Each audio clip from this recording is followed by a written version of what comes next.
Ces amendements ont vocation à donner aux maires des pouvoirs de modulation des durées maximum de location des meublés de tourisme. Vous le savez sans doute, aujourd'hui, la loi fixe une limitation à 120 jours, c'est-à-dire 4 mois, pendant lesquels on peut louer sur des courtes durées, à des tarifs que vous connaissez assez élevés, des locations de tourisme, ce qui évidemment encourage souvent les propriétaires à se détourner d'un mode de location classique. La loi impose également un processus d'enregistrement pour les communes de plus de 200 000 habitants, mais en tout état de cause, le plafond est de 4 mois. Vous le savez, cette limite de 4 mois est finalement fort peu contraignante. Et nous constatons, dans un grand nombre de villes, je suis élue de Paris, mais les échanges que nous avons pu avoir en commission des lois, notamment, m'ont confirmé qu'un grand nombre de villes sont concernées, toutes les grandes villes, toutes, et toutes les villes touristiques connaissent cette difficulté qui amène à ce que des propriétaires décident de ne plus offrir à la location, on va dire classique, leurs biens, mais préfèrent le mettre sur des plateformes de location de courte durée, type Airbnb, mais il y en a des dizaines d'autres du même genre, et du coup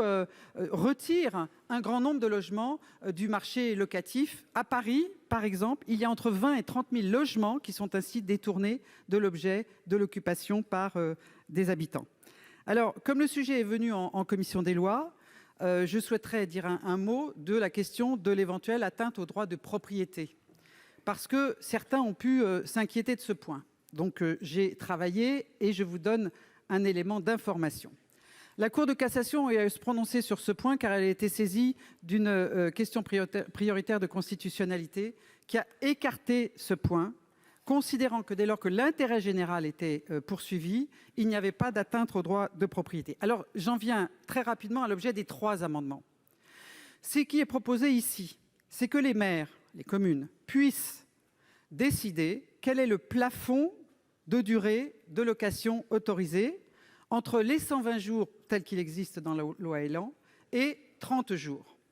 Comme j'ai compris lors des échanges de la commission des lois que certains pouvaient estimer que 30 jours était trop court et qu'on ne voulait pas donner cette latitude aux maires,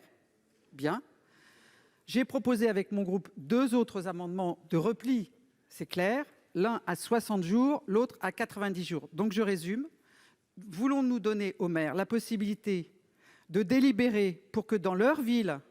on ne puisse pas louer sur ce type de plateforme à plus de 30 jours, 60 jours, 90 jours, ou est-ce qu'on laisse le droit existant à 120 jours, c'est-à-dire 4 mois par an, ce qui amène toutes les communes touristiques, le littoral, un grand nombre de zones rurales, puisque certains l'ont évoqué, la Corse, etc., à ne plus trouver de biens pour les habitants, j'ai envie de dire, réels de ces collectivités.